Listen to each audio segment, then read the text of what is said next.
Salut à tous! Aujourd'hui, comme vous avez pu le voir dans le titre de la vidéo, j'ai eu envie de vous faire une vidéo différente de d'habitude, une vidéo spécialement pour la Saint-Valentin. C'est un thème qui me tient à cœur et que je voulais explorer sur la chaîne depuis pas mal de temps maintenant. Et comme je suis un grand fan de rom-com, peut-être que vous le savez pas déjà, eh bien je me suis dit que ce serait pas mal de sortir des sentiers battus, des critiques et des analyses que j'ai l'habitude de vous proposer sur la chaîne, pour te proposer aujourd'hui 5 films pour changer tes idées à la Saint-Valentin. Ici donc, pas de Love Actually, de Pretty Woman, de La La Land ou même encore de Crazy Rich Asians, que je considère comme bien trop connu par le grand public, et j'espère donc aujourd'hui t'en faire découvrir des nouvelles. En cinquième de cette liste, je vous ai mis une comédie spéciale et que j'aime tout particulièrement parce qu'on en a très peu dans ce style, et je pense que malheureusement elle est assez peu connue du grand public. C'est Mariage à la grecque, une rom-com qui sent bon le début des années 2000 et qui, comme vous pouvez l'imaginer, va vous proposer un saut dans le temps au sein de la culture grecque, dans une famille immigrée qui a décidé de venir vivre aux États-Unis. Vous allez y suivre Toula Portokalos, une femme d'une trentaine d'années qui travaille dans le restaurant de ses parents, eux qui désespèrent de l'avoir trouvé un jour un mari. Mais malheureusement, lorsqu'elle va présenter à ses parents un Américain, ce qui est un sacrilège pour ses parents, eux qui voulaient l'avoir épousé un Grec, eh bien elle va devoir tout faire pour le faire accepter au sein de sa famille, qui est assez spéciale, il faut le dire. Personnellement, j'adore la vibe années 2000 qui ressort du film, avec laquelle je ressens toute mon enfance, puisque c'est celle dans laquelle j'ai grandi, ce qui fait que cette comédie est pour moi un petit passage figé dans le temps, tout en nous donnant un résultat qui se trouve à mi-chemin entre Mamma Mia d'un côté et Bienvenue chez les Ch'tis de l'autre. C'est drôle, c'est fun, il y a un casting génial derrière le tout, notamment John Corbett, que vous connaissez sûrement, et bien entendu il y a beaucoup de second degré sur les clichés de comment nous on arrive à se représenter les Grecs depuis notre point de vue, et honnêtement rien que pour ça, ça fait très plaisir de voir toute une culture qui est très peu représentée au cinéma chez nous. Et d'ailleurs, en parlant de films bien trop peu connus à mes yeux, je pense à What If avec Daniel Radcliffe. Vous allez donc ici suivre Wallace, un mec d'une vingtaine d'années qui a peu d'assurance face aux femmes et qui sort d'une rupture. Et vous le verrez assez rapidement, il est très peu doué dans la vie sociale. Mais lorsqu'il est invité à la fête de son meilleur ami et coloc Adam Driver, eh bien il va rencontrer sa cousine dont il va tomber rapidement amoureux avant d'apprendre qu'elle a déjà un amant et qu'elle va sûrement bientôt se marier. Vous allez donc ici assister de vos propres yeux au passage d'un homme de la friendzone à bien plus que ça, comme quoi ça existe,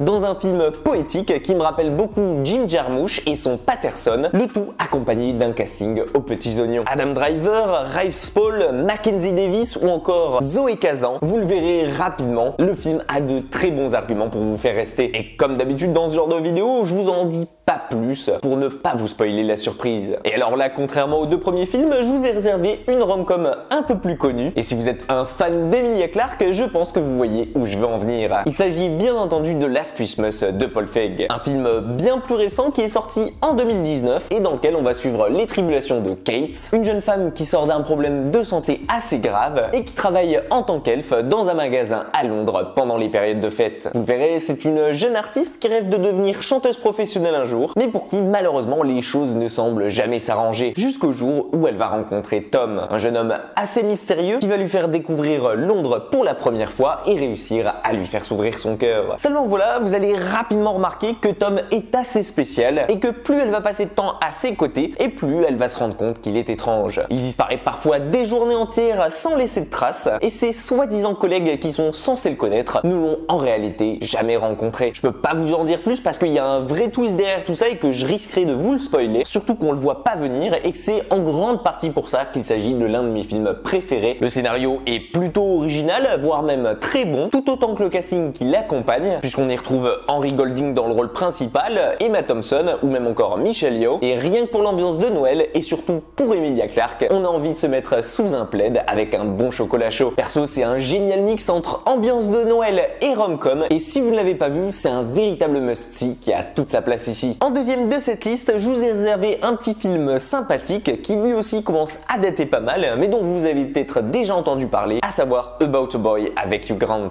Dans ce film qui remonte au début des années 2000, vous allez suivre Marcus, un petit garçon assez spécial qui malheureusement ne trouve ni le refuge chez sa mère instable mentalement, ni même à l'école dans laquelle il se fait harceler sans arrêt. Et le problème, c'est que la seule personne avec laquelle il s'entende bien, c'est Will, un jeune trentenaire qui n'a jamais bossé de sa vie et qui a toujours été un menteur pour enchaîner les conquêtes. Vous l'avez compris, c'est pas vraiment l'homme idéal pour un enfant. Mais un jour, Marcus le prend sur le fait, lui qui est en train de draguer la meilleure amie de sa mère, tout en lui mentant. Il en profite donc pour le faire chanter, en échange de quoi il ne révélera révélera rien s'il passe ses après-midi chez lui. Alors si je l'ai mis dans cette liste, c'est parce que lui il change drastiquement de ce qu'on a l'habitude de voir dans les rom-coms. Il en profite d'ailleurs pour aborder des thèmes intelligemment, à savoir le harcèlement à l'école, le passage vers la vie d'adulte ou encore les responsabilités que ça peut engendrer. Et honnêtement, pour l'avoir découvert récemment, j'ai été bluffé par le jeu d'acteur du petit, qui n'est autre que le premier rôle de Nicholas Hoult qui donne la réplique à Hugh Grant. Rajoutez à ça Toni Collette et Rachel Weisz et vous obtiendrez une rom-com endiablée qui bouscule les règles du genre et va vous mettre les larmes aux yeux plus d'une fois. Et alors, du coup, il est temps pour moi de vous révéler ma rom-com préférée all time. Et ce n'est ni Coup de foudre à Notting Hill,